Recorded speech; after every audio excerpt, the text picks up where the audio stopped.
Amen. Praise God. Si Haring Uzias.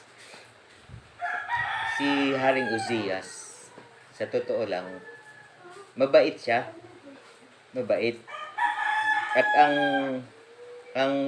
kanyang mga ginawa ay kinalugdan ng Panginoon. Maraming nagawa siyang mabubuti.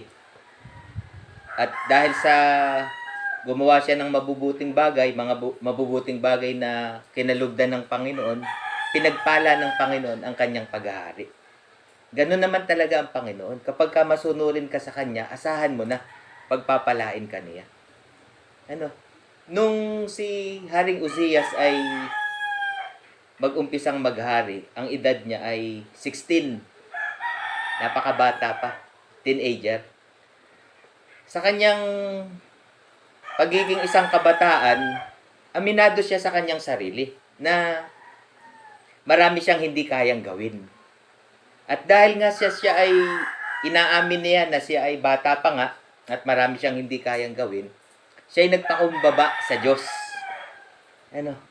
Nagpakumbaba si Haring Uzias sa Diyos. Kasi yung tatay kasi ni Uzias ay namatay, parang namatay sa gera. At dahil nga siya ang anak, hindi pwedeng pumalit ang kahit na sino. Ang talagang laging tagapagmana ng trono ay anak. Katulad ni David. Ang pumalit kay David, anak niya. At ang pumalit sa anak niya ay anak din niya. Lahat ng ito ay doon sa saling lahi ni Haring David. Hindi humihiwalay. Kaya kahit na yung successor o yung anak ay bata pa, ginagawa na nilang hari kaagad. Syempre, at bata pa, may mga advisor, may mga tumutulong para magampanan ng hari yung kanyang pagiging hari. Pero ang maganda kay Haring Uzias ay siya ay nagpakumbaba sa harapan ng Diyos. Kaya nagtagumpay yung kanyang pagiging hari. Isang matagumpay na paghahari ang kanyang paghahari. At sa kanyang paghahari ay umunlad ang kaharian. Tumatag ang kaharian. May mga digmaan, lagi silang panalo. At si Haring Uzias ay talagang nakilalang mabuti. Dito sa mga talata, babasahin ko rin itong mga talatang ito bago siya napapunta dun sa kalagayan na siya nagkaketong. Ito po yun. Kinuha ng buong bayan ng Huda si Uzias na may 16 na taon at ginawa siyang hari na kahalili ng kanyang ama na si Amasias. Patay na kasi. Kaya kahit bata pa, walang magagawa. Yun ang kanilang sinusunod. Kanyang itinayo ang Elot at isinauli sa Huda pagkatapos na ang hari ay makatulog na kasama ng kanyang mga magulang. May 16 na taon si Uzias nang siya'y magpasimulang maghari at siya'y nagharing 52 taon sa Jerusalem. 52 years plus 16. Di 68. 68 na siya nung matapos yung kanyang pagiging hari. Ibig sabihin, buong buhay niya halos ay nagugol sa pagiging hari. Nagharing 52 taon sa Jerusalem at ang pangalan ng kanyang ina ay Jekholiah na taga Jerusalem. At siya'y gumawa ng matuwid sa harap ng mga mata ng Panginoon, ayon sa lahat na ginawa ng kanyang amang si Amasias. Ginaya niya yung tatay niya. Yung pagiging mabait ng tatay niya sa Diyos, ginaya niya. Siguro, may nag-a-advise sa kanya. Alam mo, yung tatay mo ay mabait. Ang tatay mo ay talagang sinamahan ng Diyos. Kaya ang daming pagtatagumpay na nagawa ng tatay mo. Siguro sa kanyang puso, Panginoon ang dahilan ng pagtatagumpay ng tatay ko. Yun din ang magiging dahilan ng pagtatagumpay ko. At siya'y tumalagang hanapin ang Diyos. Tingnan niyo po. Ibig sabihin ng tumalagang hanapin ang Diyos ay inilaan na niya. Kumbaga, ang ibig sabihin kasi ng paghahanap sa Diyos ay gagawin mo yung kanyang kalooban.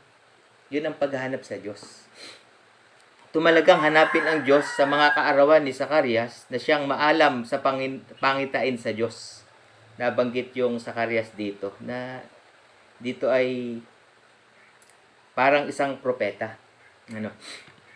At habang kanyang hinahanap ang Panginoon, pinagiginhawa siya ng Diyos. Di ba? Hinahanap niya kasi ang Panginoon. Ang sabi ng Biblia, unahin ninyo ang kanyang kaharian at ang kanyang katwiran. Sa ibang salin, hanapin muna ninyo. Seek ye first the kingdom of God and His righteousness, and all these things shall be added unto you. Laging, para bang dito sa mga talatang binabasa natin, parang kay Haring Uzzias ay laging tungkol sa Diyos ang gustong pag-usapan. Interesado siya sa mga bagay na kalooban ng Diyos. At yun lagi ang kanyang ginagawa. Ang kanyang ginawang pamantayan sa kanyang paghahari ay hindi yung sarili niyang kakayahan. Hindi yung sarili niyang talino. Kasi kumbaga kung doon siya aasa, ay anong magagawa ng isang 16 years old? Di ba? Pero siya ay sa Diyos umasa. Ano? Tingnan niyo po. Habang kanyang hinahanap ang Panginoon, pinagiginhawa siya ng Diyos. Yun ang resulta ng paghanap sa Diyos. At siya'y lumabas at nakapagdigma laban sa mga Pilisteo at ibinagsak ang kuta ng Gat at ang kuta ng Habniya at ang kuta ng Asdod at siya'y nagtayo ng mga bayan sa lupain ng Asdod at sa gitna ng mga Pilisteo. Ang dami niyang achievements. Ang dami niyang nagawa bilang hari na hindi nagawa ng iba. Bakit? Kasi sinasamahan siya ng Diyos. At bakit siya sinasamahan ng Diyos? Kasi nga, iniimportansya niya ang Diyos sa kanyang buhay. Ano? At tinulungan siya ng Diyos laban sa mga Pilisteo at laban sa mga taga-Arabia na nagsisitahan sa Gurbaal at sa mga Meonim. At ang mga Amonita ay nagsipagbigay ng mga kaloob kay Uzzias at ang kanyang pangalan ay lumaganap hanggang sa pasukan ng Ehipto sapagkat siya'y lumakas na mainam. Ang kanyang pangalan ay lumaganap. Anong ibig sabihin nun, Anasen? Lumaganap, kumalat. Ibig sabihin, nakilala siya. Merong isang hari ang Israel, ang Jerusalem. Isang hari na bata pa. Pero grabe. Isang hari, bata pa, pero makapangyarihang hari. Ano? At marami ang siguro ay humahanga sa kanya. Dahil sa marami siyang achievements. Ano? Pero sa likod ng lahat ng achievements na yon, sa likod ng lahat ng pagtatagumpay na yon, Diyos. Totoo yan. Kahit sa buhay natin, sa likod ng ating mga pagtatagumpay, may malaking kinalaman ang Diyos. Sa palagay ninyo, kung wala ang Diyos sa buhay ni Uzzias, mangyayari kaya yun? Hindi. Imposible na mangyari. Ano? Kasi sila'y mga tao ng Diyos. Ang mga tao ng Diyos hindi pwedeng mabuhay na walang Diyos. Walang pagtatagumpay pag wala ang Panginoon sa kanila. Yun ang katotohanan. Ganon din sa ating mga born again, sa ating mga mananampalataya. Hindi tayo pwedeng nagtatagumpay na wala ang Panginoon sa atin. Ano? Lumaganap, ang kanyang pangalan ay lumaganap. Nakilala siyang mabuti. At lumakas na mainam. Kumbaga, nung panahon nila, kung merong isang bansa na kakalabanin kayo, huwag niyong kakalabanin ang Jerusalem. Bakit? Isang malakas na kaharian. Hindi niyo yan kaya. Kasama kasi nila ang ating Panginoon. Bukod dito, si Uzzias ay nagtayo ng mga muog sa Jerusalem sa pintuang bayan na nasa panulok at sa pintuang bayan sa libis at sa pagliko ng kuta at mga pinagtibay. Ang galing niyang mamahala. Ano? Excuse me po. Ang galing niyang mamahala. At siya'y nagtayo ng mga muog sa ilang at humukay ng maraming balon sapagkat siya'y nagkaroon ng maraming kawan sa mababang lupa rin naman at sa kapatagan at siya'y may mangbubukid at manggagawa sa ubasan sa mga bundok at sa mga mabungang bukid sapagkat siya'y may hilig sa bukiran. Ang dami niyang proyekto. Proyektong ano? Proyekto sa ikauunlad. Ano? Ang galing niya. At ang galing niya ay dahil sa ating Panginoon. Ano po? Kasi sabi kanina, tumalagang hanapin ang Diyos. Kapag hinahanap mo ang Diyos, talagang sasamahan ka ng Panginoon. Bakit mo ba hanapin kung hindi importante sa iyo? Ang paghanap sa Diyos ay pagpapahalaga sa Diyos. Napakahalaga ng Diyos sa kanyang buhay. At sa ating buhay, kung ating pahalagahan din ng mataas na pagpapahalaga ang Panginoon, alam na kung anong mangyayari. Ano? Tiyak na tayo ay pagpapalain ng Panginoon. Hindi yun pwedeng masira yung salita ng Diyos na yun. Kahit hanggang sa New Testament. Tatapat, hanapin muna ninyo ang kanyang kaharian at ang kanyang katuwiran, at ang lahat ng bagay na ito ay pawang idadagdag sa inyo. Siya ang uunahin. Ano? Bukod dito si Uzias ay may hukbo ng mga manglalaban na nagsisilabas sa pakikipagdigma na pulupulutong ayon sa bilang ng kanilang kabilangan na ginawa ni Jehiel na kalihim at ni Maasiyas na pinuno sa kapangyarihan ni Hananias na isa sa mga punong kawal ng hari. Very organized. Ang kanyang armed forces, very organized. Ano? Hindi yun kasi, paano tayo lalaban? Walang ganun. Nakahanay. Para bang sa chess ay yung mga moves niya ay talagang mga moves na magugulat ka kung ikaw ang kalaban. Ano?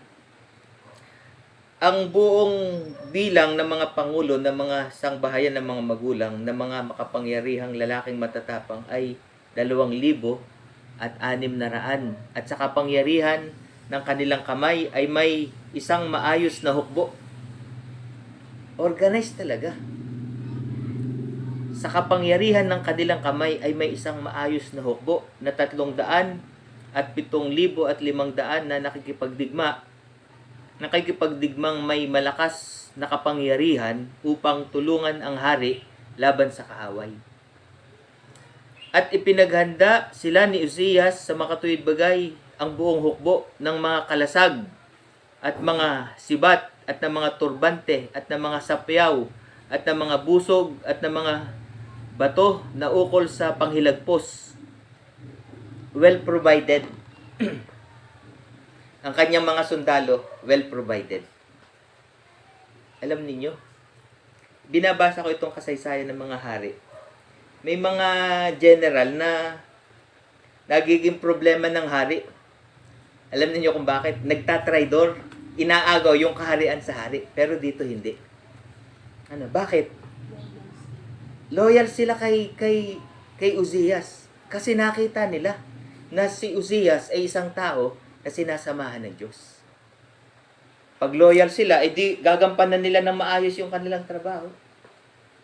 Matapat, nagigagampanan ng bawat isa ang kanyang tungkulin. Paano mo yun gigibain? Mahirap yan. Kahit suhulan mo yung mga yan, hindi yan magtatraidor sa kanilang hari. Ganun nila ginagalang ang kanilang hari. Alam nyo, lahat ng ito ay dahil sa Diyos. Nag-umpisa kasi siya na kanyang kinilala ang Diyos. Hindi siya nagtiwala sa kanyang sarili. Ay, paano mo pagtitiwalaan ang sarili mo? Ay, anong bata mo pa? 16? Anong alam ng 16 years old? Diba? Lola, pengin pang merienda. Narawa ta si Nan. Oy, galing dito si Pastor, yung ganito, inarbor ni nung apo ko. Ay, Lola, walang magawa. Ito yung gawa ng mga kabataan sa church. Kaya sinusuot ko para sila ay lalong ma-inspired. Kaya purihin ng Panginoon. 16 years old. Hindi mahalaga ang edad. Kahit siya ay hindi 16 years old, sabihin na natin siya ay 30 years old na. Pag hindi siya sasamahan ng Panginoon, walang pagtatagumpay. Huwag mag-expect na yung iyong kaharian magiging masagana at matagumpay na kaharian pag wala ang Diyos. Ipinaghanda sila. Nabasa ko na ito. At siya'y gumawa sa Jerusalem ng mga makina. Advance ang kanilang pandigma. Yung kanilang kagamitang pandigma, advance. tingnan nyo, gumawa ng mga makina na katha ng mga bihasang tao upang malagay sa mga muog at sa kuta upang magpahilagpos ng mga pana at mga malaking bato. At ang kanyang pangalan ay lumaganap na mainam sapagkat siya'y tinulungang kagilagilalas hanggang sa siya'y lumakas. Siya'y tinulungang kagilagilalas. Hindi lang basta tulong, kagilagilalas na pagtulong. Ibig sabihin, yung favor na ibinigay ng Diyos sa kanya ay nakakamangha sa mga tao. Ano? Sa totoo lang, binabasa ko dito ay mula sa pagiging mahinang kaharian, naging isa siyang malakas na kaharian. Sa kanyang administrasyon, ganun ang nangyari. Marami siyang na-accomplish. Matatag na. Kung pera ang pag-uusapan, meron. Nakakapagpagawa nga ng mga makina na pandigma. Very advanced nga yung technology na kanilang ginagamit dito. Ano? Kahit na ito'y panahon pa nung unang panahon na wala pang kuryente. Di ba? Naging isa siyang malakas na bansa. Mula sa pagiging isang mapagpakumbaba, isang bata, naging isa talagang hari na talagang sasaludo ko sa kanya. Igagalang mo siya. Kaya lang ang problema ay nung malakas na siya. Doon pumasok yung problema. Di ba? Anong nakita mo dito, Anacel? Anong naging problema nung siya ay isa ng matatag na kaharian? Anong nakita mo sa binasa mo kanina? Nag-trust na siya sa sarili niya. Nagtiwala na ay sa sarili. Ibig sabihin, Hindi na niya inormal yung kapangyarihan ng Lord. pumasok yung kapalaluan. Ano? Eksakto yung sinabi mo.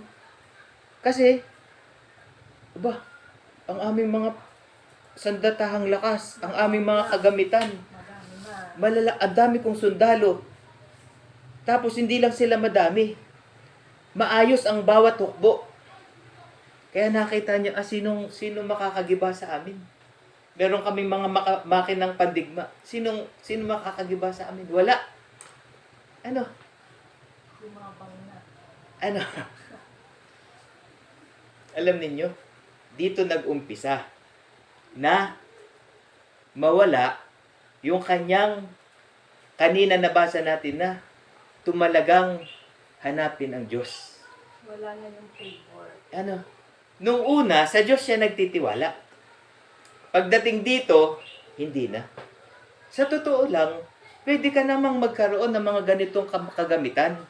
Pwede ka naman magkaroon ng mga makapangyarihang hukbo na hindi mawawala yung pagtitiwala mo sa Diyos. Ano? Kaya lang sa kanya, hindi yun nangyari. Anong nangyari sa verse 16? Ngunit nang siya'y lumakas, ang kanyang puso ay nagmataas. Nagmataas ang kanyang puso. Alam nyo, ibig sabihin ng pagmamataas, katulad nung pwede nating sabihin yung alibughang anak. Kaya ko na. Ako nang bahala sa buhay ko, itay. Ibigay mo na yung mana ko. Ano? Hindi na kita kailangan. Hindi man niya sinasabi, pero yun talaga, yung sinabi mo. Hindi kita kailangan, kaya ko na. Di ba? At yun po ang ikinalulungkot ng Diyos sa tao. Binabasa ko ang Biblia. Ang talagang, kung kailan lumalayo ang mga Israelita sa Diyos, ay pag sila ay maginhawa na. Pag okay na. Pero pagka yung hindi pa okay, talagang kumakapanalangin sa Panginoon. Oh Lord, maawa ka sa amin, Panginoon. Kailangan ka namin, Panginoon. Ano? Yun yung danger. Yun po yung danger. Hindi ibig sabihin na dati ay mapagpakumbaba ka, ay habang buhay ka nang mapagpakumbaba. Sabi nga nung iba, mula nung yan ay tumama sa loto, naiba ng ugali. Akala ay tuwing lalapit sa kanya ay manghihingi. Totoo yan. meron akong kaibigan na gwardiya. Meron siyang kaibigan din na tinulungan niya na magtrabaho sa isang garment. Lalaki yun. Pwede namang manahi ang lalaki ah. Yung lalaki na yun na tinulungan niya ay mabait sa kanya at mabait din siya doon sa tao na yun. Ay, nanalo siya. Ay tumama sa loto. Hindi na siya kilala. Kwento ko na yun sa'yo dati. Bakit mo alam? Eh, gano'n naman ang tipo sa nakao. Tumama sa loto. At 2 beses tumama sa loto. Yung ikalawa, para bang, siyempre may pera siya. Hinuli niya yung yung numero. Pwede ka kasing tumaya ng halimbawa 12 na na iba't ibang number. Pero malaki ang bayad doon. Tumama uli. Tapos, yung pre sa Tanduay, yung bang pre na mananalo ka ng tricycle, siya pa rin ang nanalo. Aba, ay, ibang klase. 2 beses tumama sa loto, tapos siya pa rin ang nanalo doon sa tricycle na mapapanalunan sa Tanduay. Kaya lang, minsan ay nakita niya yung kanyang kaibigan. Sabi niya pre, kumusta? Alam mo ang sagot sa kanya? Ano na naman yun? Wala na akong pera. Aba, hindi naman ako nangihingi sa iyo. Pero dati, nung hindi pa siya tumatama sa loto, pare, sila'y talagang sanggang dikit. Ngayon, ang pakiramdam, basta may lalapit sa kanya, hihingi ng pera. Nabago na ng pera. Nabago na ng. Ganun pa talaga ang tao. Ganun. Pag nasa pag- Ito, kung tutuusin, mananampalataya ito. Kahit pala tayo yung mga mananampalataya, pwedeng dumating ang time na tayo magmataas pa din. Iba na si Pastor. Dati ay talagang nung time na siya ay nag-uumpisa pa lang. Lagi na akin na Nanay Carmen. Pag hinainan ng saging, nakain yun. Hindi man lang makaalala. Kasi meron na siyang kotse. Ang dami na niyang members. Dati dito sa lugar na ito ay talagang kahit ako lang ang kanyang pinupuntahan, pumupunta. Ngayon, nandiyan na si Anacel. Nandiyan na yung mga sina Sherwin. Hindi man lang kami maalalang puntahan ngayon dito. Ang sakit sa kalooban. Pastor, nagbago ka na. Dati, kahit solo lang ako, nandito ka. Masakit yun pag dumating po sa inyo. Di ba? Ito po si Haring Uzias. Dati-rati, pag pinapayuhan siya ng saserdote, nakikinig siya. Ngayon, wala na siyang pinapakinggan. Kahit mga saserdote, pumasok siya sa templo. Bawal yun. Kahit ikaw ay hari, yung part na yun ay hindi para sa iyo. Isa yung paglabag sa kalooban ng Diyos. Ay nung pinagsabihan, hindi naman pagsabihan. Nagalit. Nagalit. Sino ka para pagsabihan mo ako? Di ba? Sino ka? Pero sa Diyos, ikaw ang sino? Sa harapan ng Diyos, kahit ikaw ay hari, ikaw ang sino? Wala kang karapatan na pumasok sa templo ko. Di ba? Yung mga saserdote, baka pwede mong lapastanganin ang kanilang pagkatao. Pero yung gagawin mong ganun sa kanila, sa akin mo ginawa. Ibang Uzias na siya dito. Di ba? Pastor, sadya bang ganun? Basta nagtatagumpay, dumadami ang pera, nababago ang ugali. Dapat ay hindi. Mangyayari yon kapag hindi mo binantayan ang iyong sarili. Alam mo ako, sa totoo lang, talagang bantay-bantay ko yung sarili ko Bakit? Ginagamit ako May mga nakikita akong achievements, accomplishment. Pastor, pinagpala po ako. Salamat po, Pastor, at nangaral ka sa amin.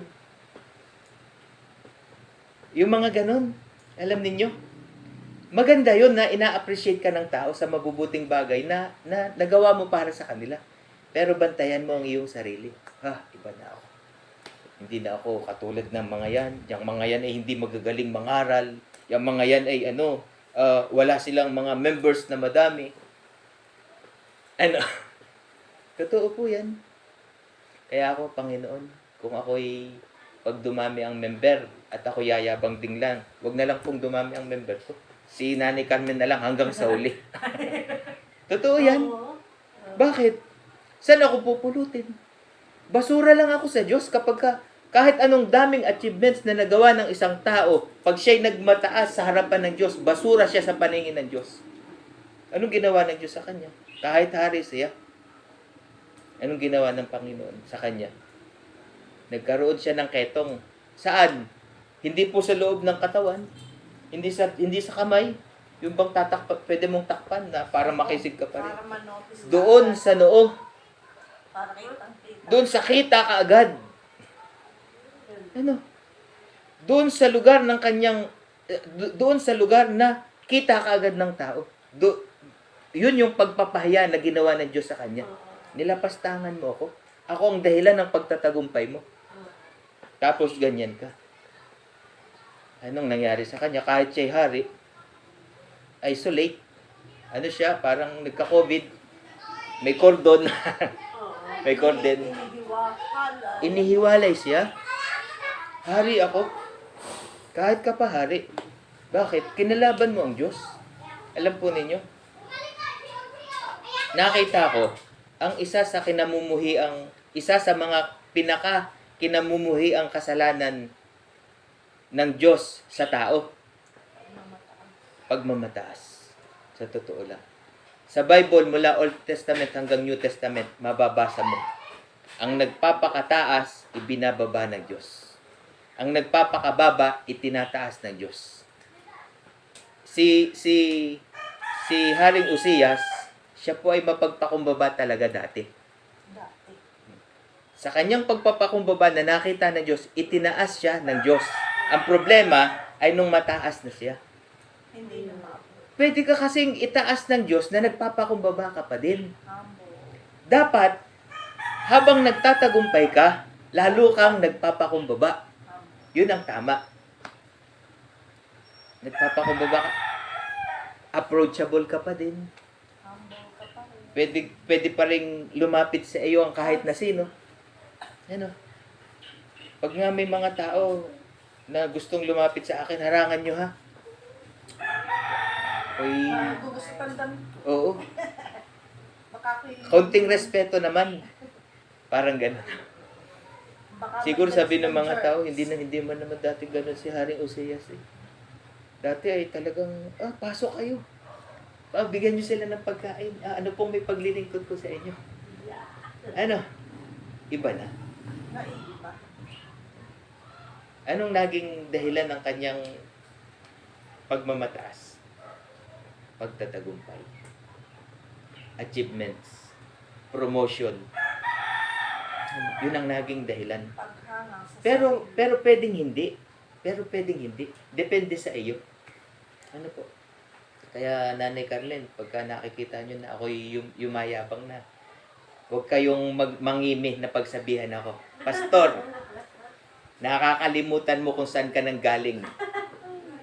Hindi ka ganyan dati. Magalit ka na sa akin. Wala akong pakialam. Opo, tapangan ninyo. Para mapahiya ako. Pero huwag naman na sanang dumating yung panahon na yun na si Nanay Carmen ay napaka mahinhin tapos biglang tatapang para pagsabihan ako. No? Ano? Totoo po yan. Kaysa naman ako'y mamatay na na katulad ng naging kamatayan niya. haba Ano? ng time na kasi na-spend. Biruin mo, hindi siya inilibing sa libingan ng mga hari. Baliwala. Ano? Baliwala.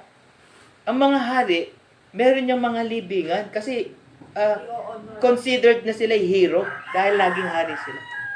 Pero hindi siya inilibing sa libingan ng mga hari kasi hindi yata sila naglilibing doon ng mga may ketong.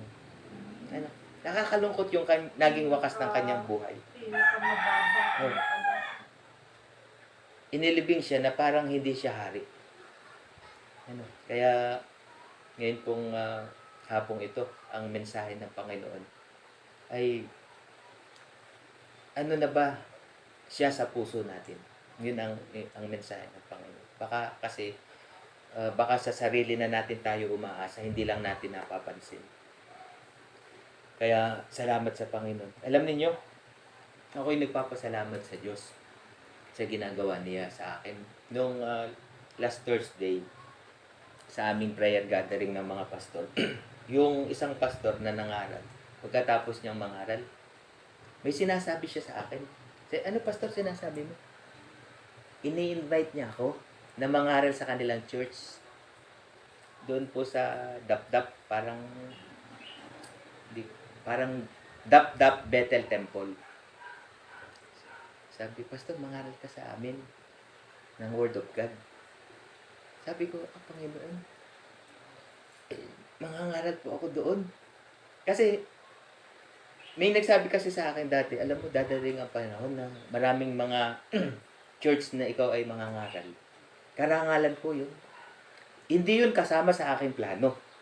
Pero naniniwala ako, plano ng Panginoon. Ano? Kaya, sama ka, Nanay Carmen. Kailan ba yan? Linggo yun, alas 2. Uy, Pag si Ana sila ay pwede, sasama din natin. Dadalhin ko yung aking tricycle. paano yung linggo ay, ano, ibig ko sabihin dito naman tayo. Ano po natin muna, wala muna tayo dito. Yun ay second Sunday ng December. Tayo ay para malakas ang loob ko pag nandun kayo. Ano? Oo. Sige, tayo po'y manalangin sa Panginoon. Panginoon, salamat po sa hapong ito, sa iyong mga salita. Salamat po, Panginoon, sa pagsama mo sa amin. Sa amin pong mababang kalagayan, Panginoon, ay tinutulungan mo kami na magtagumpay. Huwag nawa, Panginoon, na kami ay magmalaki. Huwag nawa na kami magmataas sa iyong harapan. Tulungan mo po kami, Panginoon, na manatiling nagpapakababa. Kahit na po kami magkaroon ng maraming pera, kahit na po, Panginoon, maging maganda yung kalagayan namin sa buhay. Huwag po kaming magbago, Panginoon. Dahil pag kami ay nagbago, na kami ay nagmalaki, Panginoon, yun po ay isang pagkakamali na magagawa namin sa aming buhay. Tulungan mo kami, Panginoon, na bantayan namin ang aming sarili. Huwag po kaming maging mapagmataas. Salamat po, Panginoon. Purihin at sambahin ka magpakailanman. Sa ngalan ni Jesus. Amen.